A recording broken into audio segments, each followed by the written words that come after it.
اگر یہ پڑھ سکے تو یہ بھی پڑھ لیجئے، انشاءاللہ تعالی یہ شکایت ختم ہو جائے گی۔ شہناز صاحبہ کے سوالات ہمارے پاس ہیں، 2 سوال ہو گئے ہیں۔ پہلے تو انہوں نے بڑی ذات اور چھوٹی ذات کی بات کی، پہلے تو ذات کا کانسیپٹ کلیئر کر دیا، اسلام میں کیا ہے مولانا صاحب؟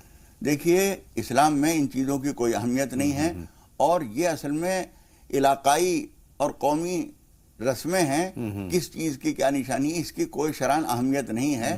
پاؤں میں کیا پہننا ہے کیا نہیں پہننا ہے اس کی شریعت کی طرف سے کوئی تاکید بھی نہیں، کوئی ممانعت بھی نہیں۔ کچھ بھی پہنا جا سکتا ہے، کچھ بھی نہیں پہنا جا سکتا ہے، بس ایسی کوئی چیز نہ ہو۔ مثال کے طور پر کوئی ایسا طریقہ نہ اختیار کیا جائے پیروں میں ہو یا جسم میں ہو جو کسی دوسری قوم کا خاص شعار، اس کی خاص نشانی سمجھی جاتی ہو، اس سے تو پرہیز کیا جائے، ورنہ شریعت کی طرف سے ایسی کوئی تاکید شرعی حیثیت کوئی نہیں ہے اس بات کی۔ مولانا صاحب ایک مختصر میں یہ بھی بتائیں کہ شادی شدہ کی نشانی کیا ہے، ان کا سوال یہ بھی ہے۔ دیکھیے شادی شدہ کے لیے کوئی نشانی شریعت نہیں مقرر کی ہے، جی باقی الگ الگ سماج جو ہیں انہوں نے اپنی اپنی نشانیاں مقرر کی ہیں، شریعت ان چیزوں کو کوئی اہمیت نہیں دیتی۔ خاص بات یہ ہے کہ نکاح کا تو پتہ لگ ہی جاتا ہے، شادی شدہ کا پتہ لگ جاتا ہے، مساجد میں نکاح ہوتے ہیں تو تمام لوگوں کو پتہ لگ جاتا ہے کہ ہاں بھی اس لڑکی کے نکاح اس کے ساتھ ہوا، وہی ایک نشانی کہا جا سکتا ہے وہ کہ ہاں نشانی ہے۔ دوسرے کہ کسی کو ضرورت کیا پڑی ہے کہ کسی لڑکی کے بارے میں یہ جانے کہ اس کی شادی ہو گئی ہے یا نہیں ہو گئی ہے۔ چلیے 2 کالر ہیں، ان سے ہم بات کر لیتے ہیں۔ شبنم صاحبہ ہیں اور نذیر صاحب ہیں۔ شبنم صاحبہ فرمائیں کیا جاننا چاہتی ہیں؟ ہاں میں یہ جاننا چاہتی ہوں کہ میں بہت بیمار رہتی ہوں، 15 سال ہو گئی مجھے ڈائبٹیز کے لیے، اور بھی میرے پاس اتنی پریشانی ہوتی ہے، اور اتنی دیکھو مطلب کبھی کمر میں درد ہے، کبھی ہاتھوں میں درد ہے، کبھی پیروں میں درد ہے، مطلب کوئی دن ایسا نہیں جاتا، دن کٹ جاتا ہے تو رات نہیں کٹتی، رات کٹ جاتی ہے تو دن نہیں کٹتا۔ اللہ بہتری کا معاملہ فرمائے۔ نذیر صاحب کا سوال لے لیں اور اس کے بعد دونوں پر مولانا صاحب کی رہنمائی حاصل کریں گے۔ نذیر صاحب فرمائیں، خیر مقدم آپ کا راہ نجات میں، کیا سوال ہے آپ کا؟ جی جناب السلام علیکم۔ وعلیکم السلام۔ کیا نام مولانا صاحب کو بھی سلام کہیے گا۔ وعلیکم السلام نذیر صاحب، آپ کا سلام جناب محترم، میں یہ کہنا چاہ رہا ہوں کہ میرا بچہ ہے پونا میں سروس کرتا ہے، ایک سافٹ ویئر انجینئر ہے ماشاءاللہ۔ اچھا نوکری لگ جاتی ہے، پھر 2-3 سال میں 2-2.5 سال میں پھر چھوٹ جاتی ہے، اس کے باوجود ہم آپ سے 7-8 مہینے سے گھر میں کہیں لگتی ہے، جاتے ہیں تو دینا ہے، اس کے بعد کیا ہوتا ہے رک جاتا ہے معاملہ۔ نذیر صاحب آپ کی آواز ٹوٹ رہی ہے لیکن آپ کے سوال کا مفہوم ہم تک ضرور پہنچ گیا۔ جی مولانا صاحب رہنمائی۔ دیکھیے بہت دھیان سے سنیے، آپ کے بچے کو بھی دھیان کرنا ہے اور آپ کو بھی اور بچی کی امی کو بھی، کہ انہوں نے اس کے تعلیم کے زمانے میں کوئی بات بولی تھی، کوئی منت مانی تھی کہ ہماری تعلیم مکمل ہو جائے یا اچھے نمبروں سے ہم پاس ہو جائیں تو ہم یہ کریں گے، روزے رکھیں گے، نفل پڑھیں گے۔ ایسی کوئی بات بولی تھی جو پوری نہیں ہو سکی ہے، اس کی وجہ سے یہ دشواری ہے۔ یاد کیجئے اور پورا کر لیجئے، یاد نہ آئے تو بھی آپ سب لوگ 2 کر کے 4 رکعت نماز توبہ پڑھ کر اللہ تعالیٰ سے معافی مانگیے، پھر انشاءاللہ تعالیٰ یہ شکایت نہیں ہوگی۔ مشتاق صاحب کا اور بہن شبنم کا ایک سوال بالکل ایک جیسا ہے، اسی لیے آپ کی رہنمائی دونوں پر ایک میں لیتا ہوں۔ مشتاق صاحب کی دوا سے فرق نہیں پڑتا، اور بہن شبنم کا سوال یہ ہے کہ وہ بیمار ہیں، 15 برس سے ڈائبٹیز کی شکار ہیں اور ان کو بھی آرام نہیں ہے۔ ذیابیطس آج کل ایسی بیماری نہیں مانی جا رہی ہے کہ اس کا علاج نہ ہو، بہت سارے علاج ہیں اس کے، کھانے پینے کی چیزوں میں بھی ہیں اور اس کے علاوہ کچھ پرہیز بھی ہیں، کچھ احتیاطیاں بھی ہیں، تو یہ کسی اچھے حکیم سے علاج کرائیں، انشاءاللہ تعالیٰ فائدہ ہو جائے گا۔ دوسرے کہ آرام اور کھانے پینے کے معاملات میں تبدیلی پیدا کرنے کی کوشش کریں، ڈاکٹر سے حکیم سے یہ پوچھیں کیا چیزیں احتیاط کرنے کی ہیں، وہ احتیاط کریں گی تو انشاءاللہ تعالیٰ یہ شکایت ختم ہو جائے گی۔ اس کے علاوہ الحمد شریف 4 قل پانی میں پڑھ کر دم کر کے پیا کریں صبح اور شام، انشاءاللہ شکایت ختم ہو جائے گی۔ علاج بھی تبدیل کر دیں، جہاں جہاں اب تک علاج کرایا ہے اس سے دوسری جگہ کر کے دیکھیں۔ اللہ بہتر کرے۔ مولانا صاحب نظام الدین صاحب اس وقت ہماری فون لائن پر ہیں، اس کے بعد زاہدہ صاحبہ سے بات کریں گے۔ بتائیں نظام الدین صاحب کیا سوال ہے، کیا جاننا چاہتے ہیں؟ نظام الدین صاحب وعلیکم السلام۔ سب سے پہلے اپنے ٹی وی سیٹ کی آواز بند کر دیجئے اور اس کے بعد اپنا سوال ہم تک پہنچائیے۔ وعلیکم السلام۔ جی ہلو۔ جی ہم آپ کو سن پا رہے ہیں۔ جی اگر مجھے گوشت بہت دکھائی دیتا ہے، خواب دکھائی دیتا ہے، نماز کے لیے پڑھ رہا ہوں یا روزہ کھول رہا ہوں اور طرح طرح کے خواب آتے ہیں، اور طرح سے کوئی بھی کام اگر میں کرتا ہوں تو چلتا اچھی طریقے سے، پھر بعد میں دقتیں پیدا ہو جاتی ہے، گھر کے اندر سکون نہیں، دل و دماغ میں سکون نہیں، گھر میں سکون نہیں، بہت ساری پریشانیاں آپ نے بتا دی ہیں، کئی سارے سوالات بن گئے ہیں مولانا صاحب، ان پر آپ کی رہنمائی چاہیے، لیکن اس سے پہلے زاہدہ صاحبہ کا سوال بھی ہم شامل کر لیتے ہیں۔ بتائیں بہن زاہدہ۔